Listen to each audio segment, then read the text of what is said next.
सर्वांना श्री स्वामी समर्थ. कलियुगात इतके पाप असूनही विष्णू पुराणात हेच युग श्रेष्ठ का मानले गेले आहे? धर्मग्रंथानुसार कलियुग हा एक युग असेल ज्यामध्ये पिता आपल्या शिखरावर असतील आणि मनुष्याचे आयुष्य सर्वात कमी असेल. या युगात भगवंताचे नाव घेणारे क्वचितच असतील. पण विष्णू पुराणाबद्दल बोलायचे झाले तर या पुराणात कलियुग हेच सर्वश्रेष्ठ युग म्हणून वर्णन केलेले आहे. शेवटी पापांनी भरलेल्या या युगाला सर्वोत्तम युग का म्हटले गेले आहे तर चला तर मग जाणून घेऊयात. शास्त्रात 4 युगाचे वर्णन आहे: सत्ययुग, त्रेतायुग, द्वापार युग आणि कलियुग. सध्या कलियुग सुरू असून कलियुग हे पापांचे युग मानले जाते. या युगात माणुसकीची मूलभूत मूल्य क्षीण होत चाललेली आहेत आणि अनिती, अन्याय, असत्य, लोभ, क्रोध, अहंकार, आसक्ती इत्यादी वाढत चाललेले आहेत. कलियुगात धर्माचा 4था भागच टिकेल असे मानले जाते. प्रत्येक युगात जेव्हा जेव्हा अनितीने कळस गाठला आहे तेव्हा भगवान विष्णूंनी अवतार घेऊन पाप आणि अधर्माचा नाश केला आहे आणि एका नव्या युगात धर्माची स्थापना केली आहे.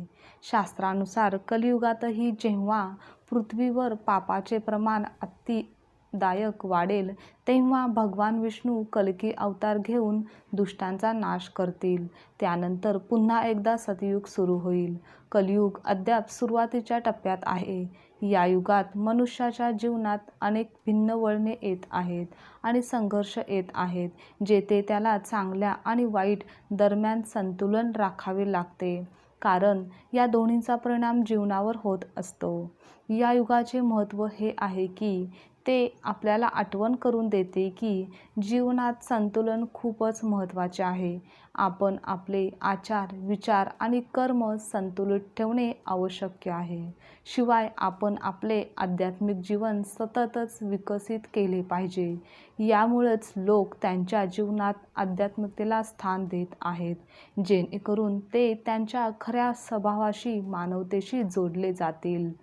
कलियुगात धर्माचे महत्त्व कमी होईल असे धर्मग्रंथात सांगितलेले आहे, तर हे सत्य आहे की धर्माचे महत्त्व कोणत्याही युगात कमी होत नाही. धर्म माणसाच्या जीवनातील मूलभूत मूल्य ठरतो आणि त्याला योग्य आणि अयोग्य यात फरक दाखवण्यासाठी मदत देखील करतो. चुकीचे जाणून घेण्यास मदत करतो. कलियुगाची संकल्पना या युगात धर्माच्या मार्गापासून विचलित होऊ नये यासाठी कुठेतरी लोकांना जागृत करत आहे. म्हणून ते वेळोवेळी अनेक माध्यमातून आत्मपरीक्षण करत असतात. तथापि कलियुगात धार्मिक मूल्य आणि आदर्शांची अवहेलना केली जाऊ शकते, पण यामुळे धर्माचे महत्त्व कमी होत नाही, तर उलट हे आपल्याला आठवण करून देते की आपण आपली धार्मिक मूल्य आणि आदर्श अधिक दृढपणे स्वीकारली पाहिजेत. एक प्रकारे कलियुगात धर्माचे महत्त्व वाढले आहे, कारण ते आपल्याला आपले आचार, विचार आणि कर्म संतुलित ठेवण्यास मदत करते. विष्णू पुराणात कलियुगाला सर्वश्रेष्ठ युग म्हटले आहे, कारण असे मानले जाते की या युगात पापाचा प्रभाव इतका वाढतो की या युगात केवळ भक्ती आणि भगवंताचे नामस्मरण केल्यानेच मनुष्याला मोक्ष प्राप्तीची संधी मिळू शकते. विष्णू पुराणानुसार कलियुगात जो मनुष्य भगवान श्रीहरी विष्णूंच्या चरणी एकनिष्ठ होऊन विष्णू पुराणांची कथा ऐकतो, आध्यात्मिक मार्गावर निरंतर राहतो, त्याची सर्व पापे नष्ट होऊन त्याला मोक्ष प्राप्त होतो.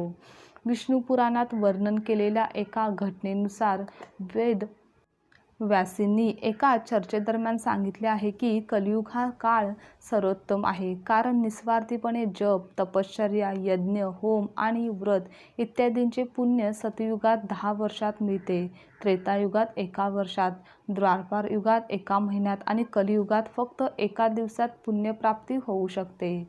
या युगात भगवंताच्या नामस्मरणानेच मानवाचे कल्याण होईल असे देखील त्यांनी सांगितलेले आहे.